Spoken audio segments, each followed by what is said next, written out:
일단 리테일은 파산 신청하고 이 법정 회생 절차 밟는 기업 주식에 투자를 하지 않는 게 맞습니다. 여기서 이렇게 튈 때 꼭 나는 여기서 샀다가 바로 여기서 팔 수 있을 거라고 상상을 하시는데 그렇게 되는 사람이 없죠. 도박하고 싶은데 심심해서 들어가는 거는 오케이. 하지만 투자로서는 매우 위험하니까 이제 OTC 시장은 거기서 노는 게 아닌 게 맞습니다. 자, 이게 뭔가요? 한때는 520불까지 갔다가 지금 마지막으로 83센트로 마무리한 전설의 위워크 차트입니다. 사실 처음 시작부터 끝까지 이 사업 자체에 대해서 바뀐 건 하나도 없어요. 태생부터 원래 부동산 회사였고, 부동산 리싱 회사였고 정확하게는. 그냥 중간에서 그 많은 자본들을 갖고 왔다 갔다 했던 투자자들이, 그리고 이 시장의 광기가 이걸 엄청난 테크 기업으로 포장해서 그렇지 알맹이가 바뀐 건 하나도 없어요. 애초에 테크 근처에도 간 적이 없었던 그런 회사입니다. 위워크가 지난 월요일 뉴저지 법원에서 Chapter 11이라는 파산 신청을 하고 당일 그래서 장 열리기 전부터 이제 트레이딩 헐트가 됐죠. 그래서 거래 완전 중지됐고 같은 날 뉴욕 증시의 상장 폐지 절차를 밟게 됐는데 완전 디리스트가 됐고 오버 더 카운터 시장에 데뷔를 했습니다. OTC 마켓으로 넘어온 이후 이제 수요일부터 이제 트레이딩 되는 티커가 이것도 발음만 하면 위워크인데 WEWKQ라는 이 새로운 티커로 트레이딩이 시작됐는데 이 첫날 OTC 마켓에서 주식이 또 91.5% 폭등을 했어요.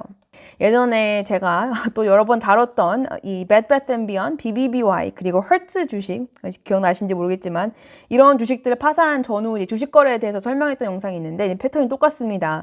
코로나 이후에 파산한 주식들이 이게 다 뭔가 밈 주식화 돼버려서 이 말도 안 되는 차트가 나오는 패턴이 정형화돼 버린 그런 상태인데 BBBY 때랑 비슷한 이유가 이게 경영위기에 대해서 수년간 말이 많았었고 정말 아무것도 남은 게 없는 상황에서 이제 파산 절차에 들어갔었는데 OTC로 넘어가자마자 거기도 첫 거래일에 한 30% 이상 폭등했었거든요. 그랬다가 결국 9월에는 아예 주식이 없어져 버리고 더 이상 거래 가능한 주식회사가 아닌 이제는 그 overstock.com이라는 곳에서 인수를 당해버려요. 그래서 이제 주식은 없어졌고 심지어 얘네는 이제 브랜드도 바뀌어서 BBBY가 아니라 Beyond Incorporation이 돼서 BYON이라는 또 새로운 티커로 다른 회사로서 거래가 되고 있습니다. 자, OTC 마켓은 애초에 이렇게 너무 volatility가 심하기 때문에 death trap이라고도 불리고 참고로 이거는 이미 그래도 아직까지는 증시에 상장되는 이 페니스톡 거래하는 거랑 또 완전 다른 차원이에요. 여기 이렇게 가끔씩 보이는 이 폭등 구간들은 아무리 봐도 short cover 하는 물량일 가능성이 매우 높고요. 왜냐면 여기서 이미 위워크 공매도는 이미 한창부터 들어간 펀드들이 굉장히 많아요. 이쯤 되면은 뭐 정리를 하는 게 맞지 반드시 꼭 이게 영원히 완전 빵원이 될 때까지 기다리진 않거든요. OTC에서는 애초에 이게 거래 물량도 너무 적고 워낙 변동성도 크고 그리고 조금만 좋은 뉴스다 싶으면은 이제 폭등하는 구간이 있기 때문에 이제 굳이 그렇게 오랫동안 들고 있을 필요가 없습니다. 그래서 이렇게 한꺼번에 내던지다 보니까 그렇게 폭등을 했던 것 같고, short 포지션들이. 그래서 이번에 다루고 싶은 건 위워크의 이 예정된 몰락보다는 그 뒤에 이 말도 안 되는 숫자들에 대해서 좀 파고 싶었고, 그리고 파산한 기업의 주식 매매란 무엇인가, 그리고 제가 생각하는 위워크의 미래 이 재기 가능성 시나리오입니다. 일단 위워크 파운더이자 CEO였던 이 전설의 아담 뉴먼은 이미 한 4년 전에 위워크를 떠났었죠. 이미 이 위크래쉬 같은 영화에서도 나오고 이 CEO의 이 개판 5분 전에 대한 이야기는 너무 유명해서 아직 안 죽었는데 본인이 멀쩡히 살아서 심지어 이제 왕성하게 이 씬에서 활동하고 있는데 자기에 대한 이야기가 영화화돼서 나온다는 거는 정말 이 진정한 레전드라는 거. 레전드의 잘못된 예시.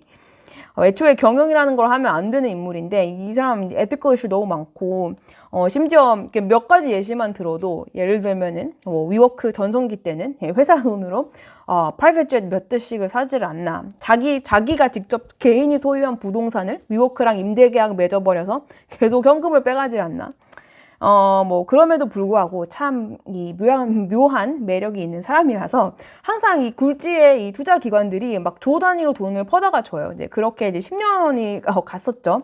이것도 능력이라면은 굉장히 나를 인정해야 되는 능력인데 정말 신기한 사람입니다. 그렇게 자기가 만든 회사에서 쫓겨났지만 사실 말이 쫓겨난 거지 엄청나게 성공적인 엑싯을 했어요.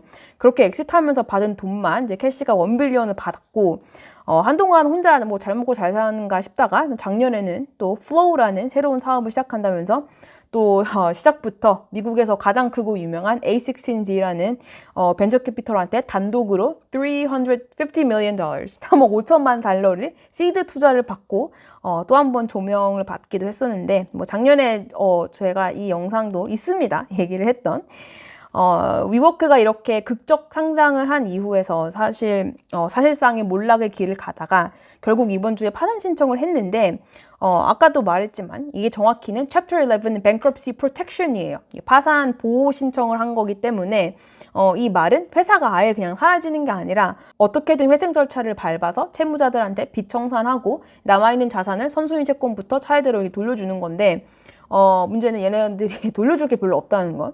그리고 정말 근데 이제 법적 차원에서만 보면은 아예 그 기업의 생명이 끊어졌다고 그냥 청산에 더 가까운 챕터 7 파산이랑은 좀 다른 부류의 파산이에요. 근데 이런 파산의 형태가 위워크 같은 회사 입장에서는 굉장히 좋은 게 그동안 굉장히 답이 안 나왔던 이 장기 계약으로 묶여있던 수많은 리스들 이제 당당하게 이 계약을 파기할 수 있습니다. 나 파산했다. 나 돈이 없다. 이제 법적으로 안 갚아도 이제 오케이인 상황이라서 그리고 그렇게 파산 과정에서 정리를 하다가 뭐라도 나오면은 15년 전 나오면은 이건 채권자들부터 변제를 해야 되기 때문에 주주들은 어떻게 되는가? 주주들은 이 주식이라는 게 회사의 자산들이 청산이 되면서 이제 다들 뭔가 이 콩알 만한 거라도 돌려받는 이 차례가 다 돌아가야 된단 말이에요. 근데 이 모든 게 다 차례가 다 돌아가고 가장 마지막 차례인 사람들이 이 주주들입니다. 이 주식을 들고 있는. 그렇기 때문에 파산 신청한 기업들의 주주들에게 돌아갈 돈은 없죠. 영원입니다. 영원. 그리고 이 주주들 중에는 뭐 일반 주식 투자자들, 일반 투자자들도 있겠지만 스톡 옵션 갖고 있는 임직원들도 있었을 거고 대부분 이제 정말 그 기관 투자자들이죠. 너무 당연하지만 여기에서 가장 큰 패자는 소프트뱅크입니다.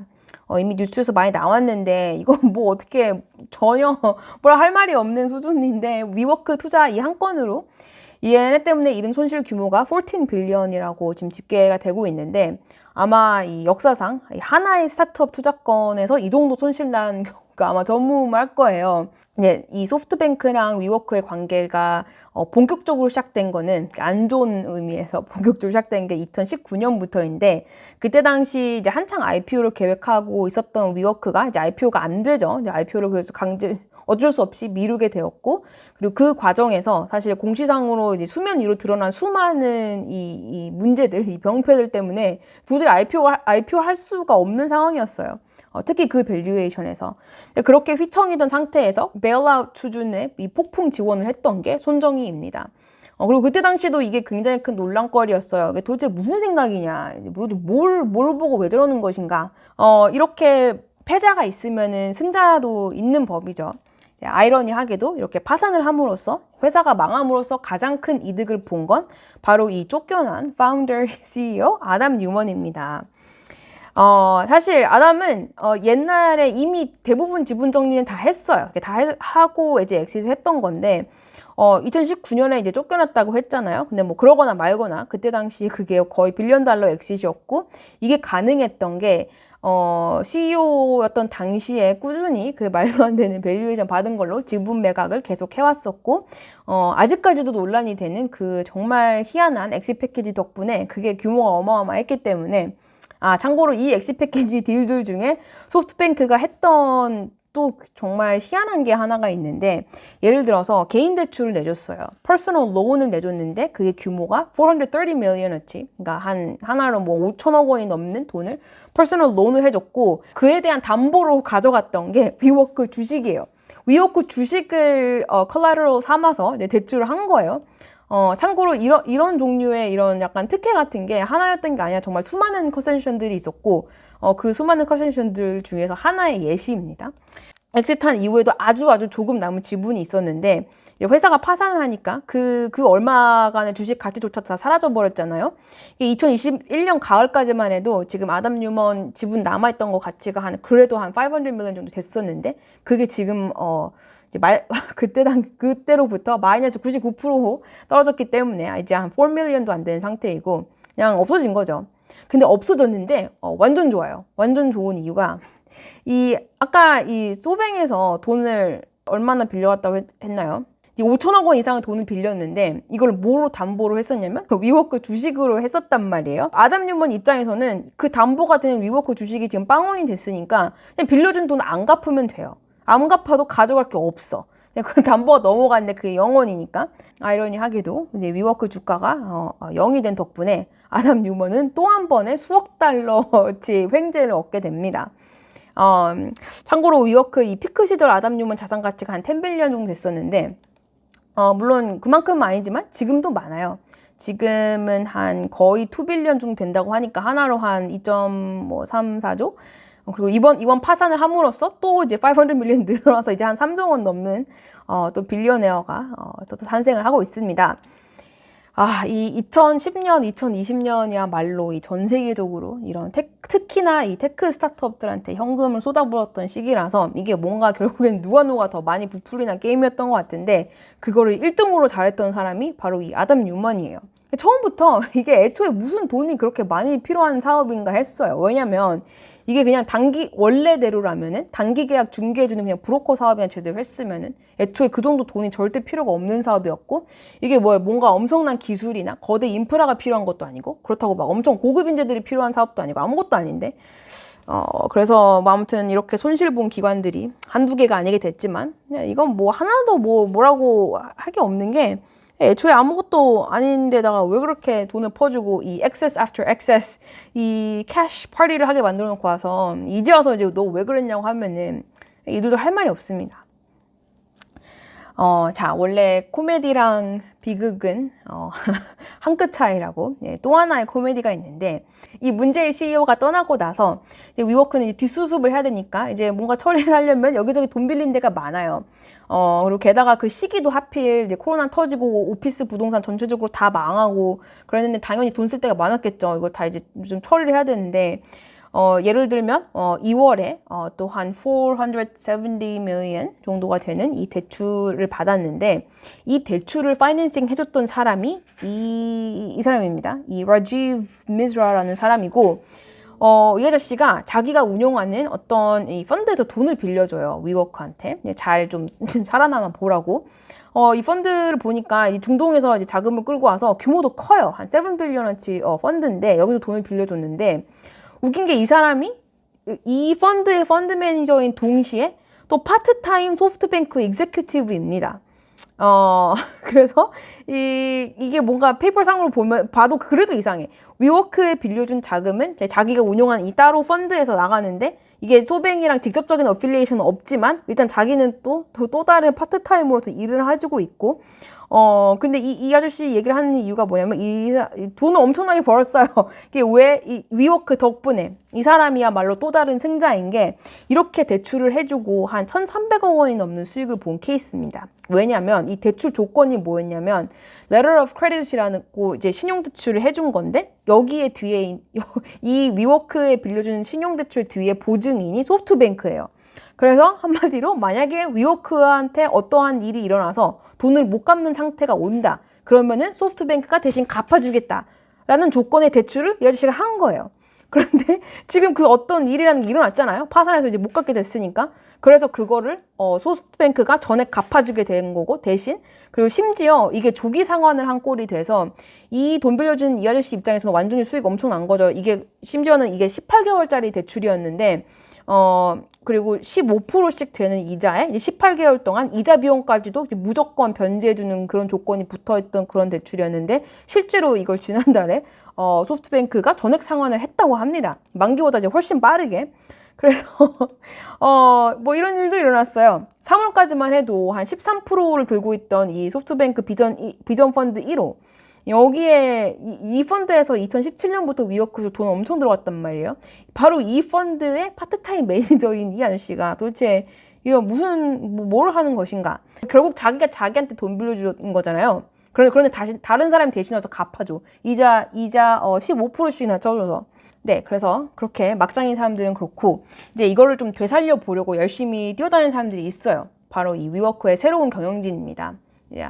한마디로 아담 뉴먼이 싼 이 똥을 다 치워주는 이 사람들인데 지금 현재 CEO가 데이비드 털리라는 사람이에요. 아직까지 논의된 바로는 여기 뱅크럽시 파일링에도 있는데 거의 90% 이상의 채권자들이 채무를 이제 지분으로 전환하는 이 에퀴티 컨버전에 동의를 했다고 합니다. 그러면 이제 이 채권자들한테도 이제 거의 안 갚아도 되는 거죠. 그래서 뭐 말이 동의한 거지 그냥 돈 빌려준 거 더 이상 받아낼 뭐 건덕지가 없으니까 그래서 이렇게 사라진 한 3 빌리언 정도 되는 채무가 좀 사라졌고 그리고 여기 이 플랜이 있는데 여기 보면은 자 우리가 얼마나 앞으로 이제 열심히 해서 되살려 보겠다는 이 의지가 강하게 담긴 이 프로포마 재무제표가 있어요. 여기 보면은 딱 봐도 이제 매출 등대보다는 이제 그동안 이제 계약해왔던 렌트들을 훨씬 더 싸게 그리고 단기로 계약하는 내고를 다 다시 하겠다. 그래서 제대로 좀 운영을 해보겠다라는 말인 거고 이 숫자들만 보면 그리고 여기 이 커스트 스트럭처도 보면은 이제 비용 절감해서 이제 원래 비즈니스 모델인 이 스프레드를 잘 챙겨가겠다 이거죠. 무리한 확장이나 이상한 데다 돈 안 쓰겠다. 마케팅 이런 것도 안 하고 SG&A 400 밀리언을 정상화시키겠다. 뭐 그리고 되게 쓸데없이 인력도 너무 많았는데 다 자르고 하겠죠. 그래서 결국에는 2027년까지 캐시 이비타 기준으로 이비타 마진 한 13%로 돌려놓겠다. 참고로 지금 마이너스 20%입니다. 마진이 그 캐시 이비타 마진이 캐펙스에 돈 안 쓰겠다. 이상한 거 안 짓고 안 만들고 안 집어넣겠다. 캐펙스는 지금 많이 줄여서 지금 250 million 정도 쓰고 있는데 한 100 million 안에서 지금의 반 이상을 덜 쓰는 방향으로 해결을 하겠다라고 이렇게 굉장히 아름다운 계획과 목표를 내세우고 있습니다. 그리고 여기 콜 페이퍼가 있어요. 여기에 이 수많은 이 채권자들 명단과 이 망하는 위워크의 주소가 나옵니다. 네, 그래서 위워크 사태를 이제 한마디로 표현해보자면은 완전 이 story of excess인 것 같아요.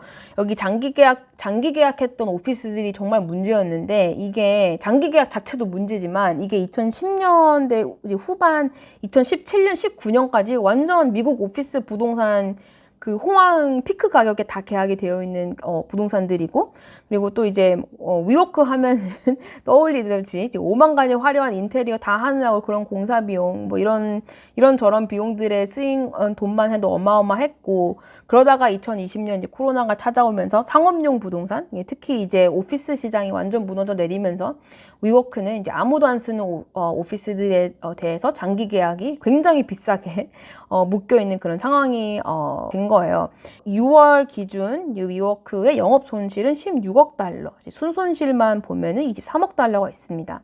그나마 이것도 그 전에 한 2배 이상 손실이었는데 나아진 거예요. 그 많은 투자금 다 쓰고 채권자들 돈 빌려간 것까지 다 쓰고도 모자라서 이제 펑펑 쓰다가 이제 오피스 시장 침체기를 맞이하다 보니까 이렇게 한화로 수십조 원 되는 손실을 떠안게 된 건데 이렇게 렌트랑 이자 비용만 해도 거의 위워크 연매출의 한 80% 이상을 이제 까먹던 중에서 사실 이제 이 뱅크럽시 소식은 여름에 이제 발표를 몇 개 했었어요.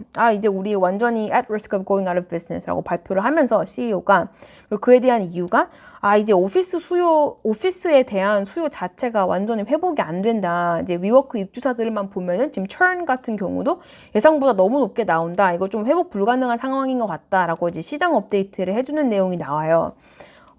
그래서 이제 이 아담 뉴먼 뒤를 이은 경영진들이 뭐 어떻게든 해보겠다고 그동안 바보같이 계약했던 이 장기 리스트 다 캔슬하고 수익 안 나는 로케이션들 다 없애버리고 이제 별짓을 다 하고 해도 이 아담 뉴먼 때 망쳐놓은 게 또 답이 안 나온다. 손실 줄이기 너무 힘들다. 리스트 내고 다시 해야 되는데 그게 마음대로 되는 것도 아니고 왜냐면 그 내고라는 것도 이 건물주가 이거 해줘야지 내고를 다시 해야지 이게 뭐 사실 건물주 입장에서 해줄 이유가 없잖아요. 계약 파기에 동의를 하거나 리스트 내고에 협조적이어야 되는데 건물주 입장에서는 딱히 그럴 이유가 없죠. 위워크 같은 애들이 완전 비싸게 장기 계약해줬는데 오히려 완전 꿀이지 이걸 지켜야지 뭘 내고를 할 이유가 없잖아요. 근데 또 이제 위워크는 항상 이 상상을 넘어가서 또 그렇게만 무시하면 안 되는 게 이 위워크가 이제는 하나하나 이 건물주들을 파멸로 몰아갑니다. 예를 들면은 이 뉴욕 맨하탄 이 한 건물에 대해서는 공실이 너무 심한데 이게 거의 다 비었었다고 하더라고요. 공실은 너무 심한데 돈 없으니까 아예 렌트를 안 내버리기 시작합니다. 위워크까지 돈 안 내고 이제 그냥 나 모르겠다 한 건데, 그렇게 되니까 이 건물 소유주는 거기에 얽혀 있던 이 부동산 모기지 낼 돈이 없어서 한 127 million dollars 이 정도 되는 엄청난 모기지 상환을 못해서 이 완전 디폴트 돼버리고, 그래서 이건 이 건물은 이제 은행으로 넘어가고 건물주 신용이 완전히 망한 이런 사례도 있고요.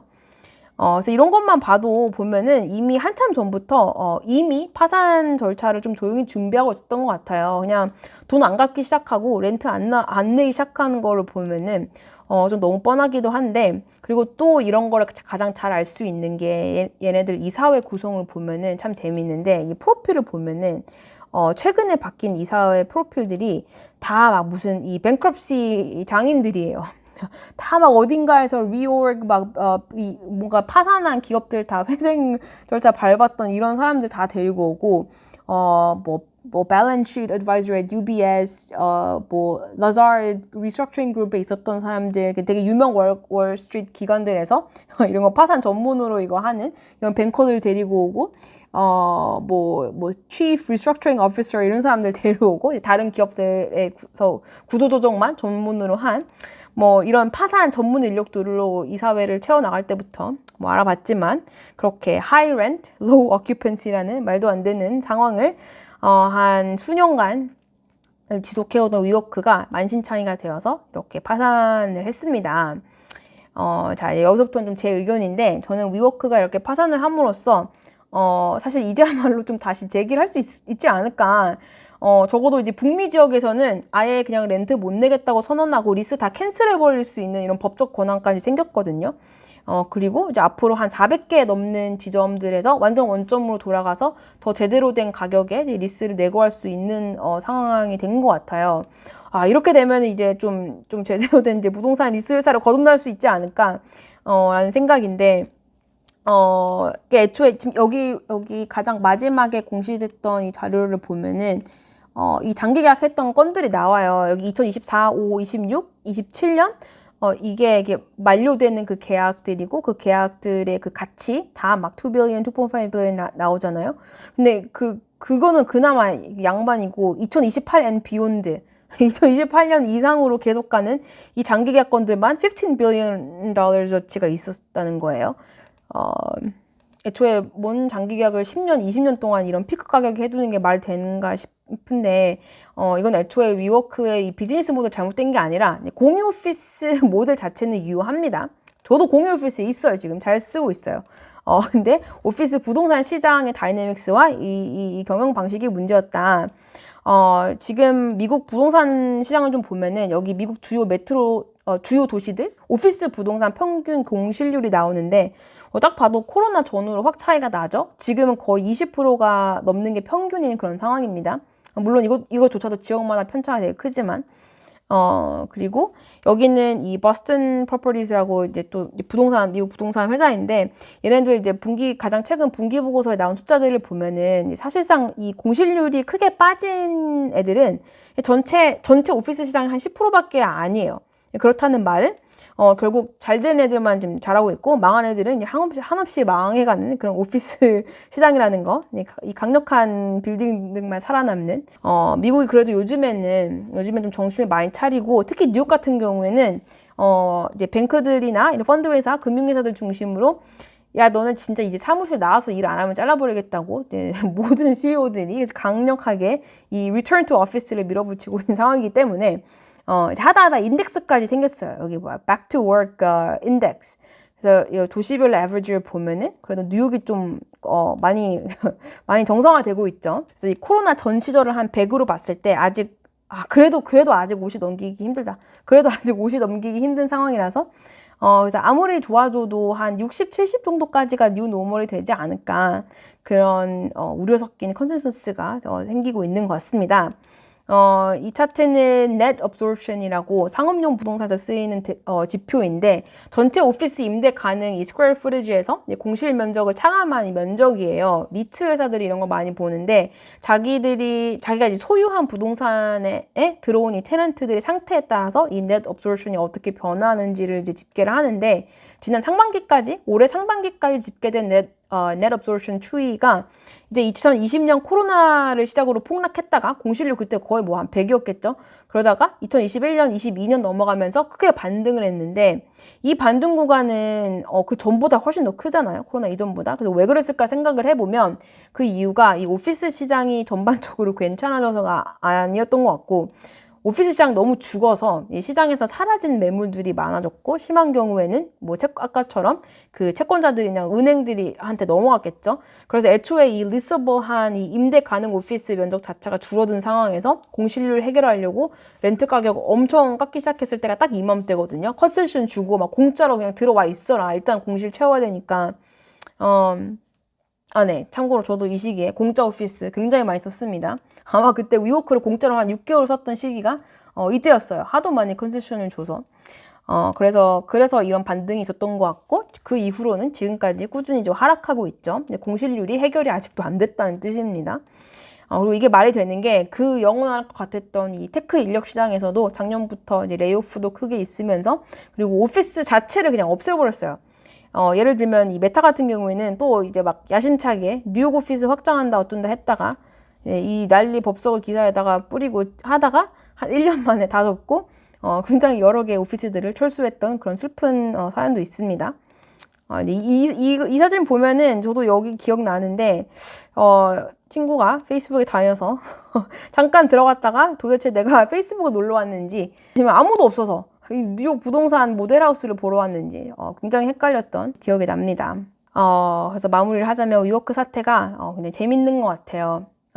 이 2010년에서 20년까지의 이 10년의 이 액세스가 사실 거의 뭐 테크 스타트업들이 주도하다시피 했는데 그 시기에 정점에서 몰락까지 한눈에 다 볼 수가 있고 또 그 액세스에 기름 부었던 이 수많은 벤처 캐피털 및 이 자본들 이 눈먼 돈의 끝은 어디인가에 향연을 보여줬던 그 시기 그리고 이 아담 뉴먼이라는 이 말도 안 되는 캐릭터의 이 흥망성쇠 흥망성쇠라고 하기에는 아직 이 사람이 제대로 망한 적이 없어요.